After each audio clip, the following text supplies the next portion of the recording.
अखियूं पेर करे वञिजे वो वञिजे, अखियूं पेर करे वञिजे वो वञिजे, सुपरियां जी ॻाल्हिड़ी कंहिं सां की न कजे, लिकाए लोक खां ॻुझड़े ॻोठ निजे, मोहबतीअ मेहार जो सूर न कंहिं सलिजे। बिस्मिल्लाहिर्रहमानिर्रहीम, अस्सलाम वालेकुम। दी हिस्ट्री ऑफ सिंध में मां आहियां अवां जो पंहिंजो तामिर हुसैन। कीअं आहियो अवां सभु? उमेद आहे तव्हां सभु ख़ुशि हूंदव ऐं अलाह पाक जे मान में हूंदव। अॼु जो असांजो वीडियो अजरक जे बारे में थियण वारो आहे, त इंशाअल्लाह अव्हां खे वीडियो ज़रूरु पसंदि ईंदो। त हलूं था पंहिंजे हिन वीडियो जी तरफ़।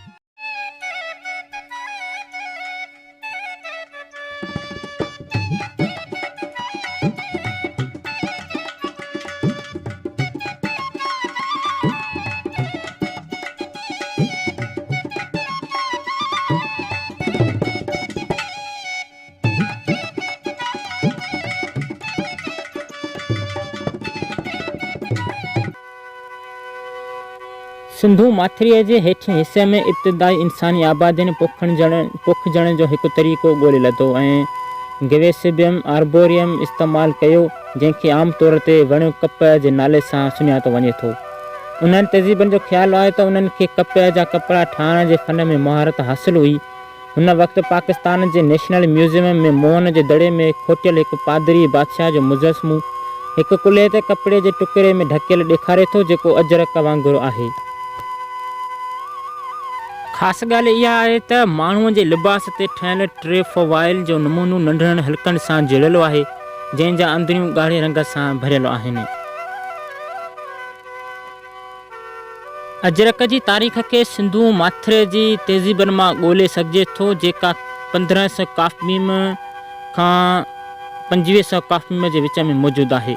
अजरक जो लफ़्ज़ शायदि अज़रक मां वरितलु आहे, जंहिंजी अरबी माना आहे नीरो, जीअं त अजरक जे छपाईअ में नीरो हिकु अहम रंग आहे। 16 सदी ईस्वीअ में जॾहिं खां खत्री सिंध मां लॾे आया हुआ, तॾहिं खां वठी मालदारनि या ढोरनि जे ग्रोहनि लाइ कच्छ में बि क़ीमती अजरक ठाहिया विया आहिनि।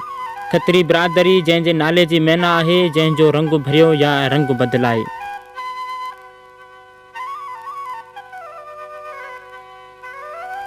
अजरक खे सिंध ऐं सिंधी माण्हुनि जी सुञात चई सघिजे थो। अजरक मर्दनि लाइ फ़ख्रु ऐं इज़त जी अलामत ऐं औरतुनि लाइ शान आहे।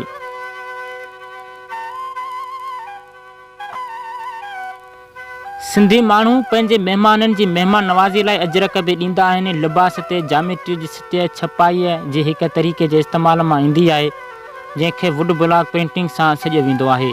इहा रवायत सदियुनि खां पोइ बि जारी आहे ऐं माण्हू अॼु बि पैदावार जा इहे ई तरीक़ा इस्तेमालु कनि था, जेके अॻे दौर में अजरक ठाहिण लाइ इस्तेमालु कया वेंदा हुआ। पोशाक सिंधी सक़ाफ़त जो लाज़िमी हिसो ऐं सिंधियुनि जो लिबास बणिजी चुको आहे। मर्द उन खे पगड़ीअ जे तौर ते इस्तेमालु कंदा आहिनि ऐं हिकु कमरबंद या उन खे पंहिंजे कुल्हनि जी चौधारीअ वाध कंदा आहिनि, या सिर्फ़ु उन खे हिकु कुल्हे ते छिकींदा आहिनि। औरतूं उन खे दुपट्टा या शलवार तौरु इस्तेमालु कनि थियूं ऐं कॾहिं कॾहिं ॿारनि लाइ आर्ज़ी झोलण जे तौर ते बि इस्तेमालु कनि थियूं।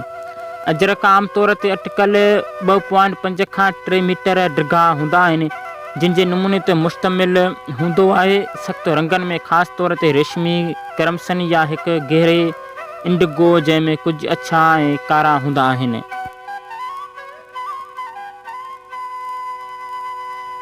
जिन खे डिज़ाइन में जामेट्री सिमेट्रीअ जी तारीफ़ ॾियण लाइ इस्तेमालु कयो वेंदो आहे। अजरक सॼे सिंध में ख़ासि करे मटियारी, हाला, भिटशाह, मोरो, सखर, कंडियारो, हैदराबाद ऐं अपर सिंध ऐं लाड़ जे केतिरनि ई नंढनि वॾनि शहरनि में ठाहिया वेंदा आहिनि। अजरक सिंधी सक़ाफ़त जो हिकु लाज़िमी हिसो आहे। उन जो इस्तेमालु समाज जे सभिनी सतहनि ते ज़ाहिर थिए थो ऐं एला इज़त में रखियलु आहे। उन खे ॾिनल इंतिहाई एतिराम सां सिंधी रवायतनि मूजिबि अजरक अक्सर करे महिमाननि जी महिमान नवाज़ी जे तोहफ़े तौरु पेश कया वेंदा आहिनि, जेको तमामु घणो मुअज़्ज़ज़ हुजे। इहे त्योहारनि जे मौक़नि ते पिणु पाइण वारा आहिनि, जहिड़ोकि शादियूं ऐं सक़ाफ़ती वाक़िआ।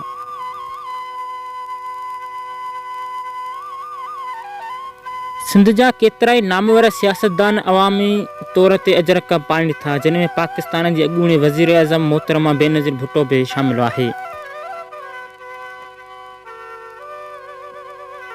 कीअं लॻो अव्हांखे वीडियो? उमेद आहे तव्हां सॼणनि खे वीडियो ज़रूरु पसंदि आयो हूंदो। त असांजे वीडियो खे ज़रूरु लाइक करियो, असांजे यूट्यूब चैनल खे ज़रूरु सब्सक्राइब करियो, पंहिंजनि दोस्तनि अज़ीज़नि सां बि शेयर करियो। त मिलंदासीं कॾहिं दिलचस्प ऐं हिस्ट्रिकल वीडियो में। तेसिताईं असांखे ॾींदा इजाज़त। अल्लाह हाफ़िज़।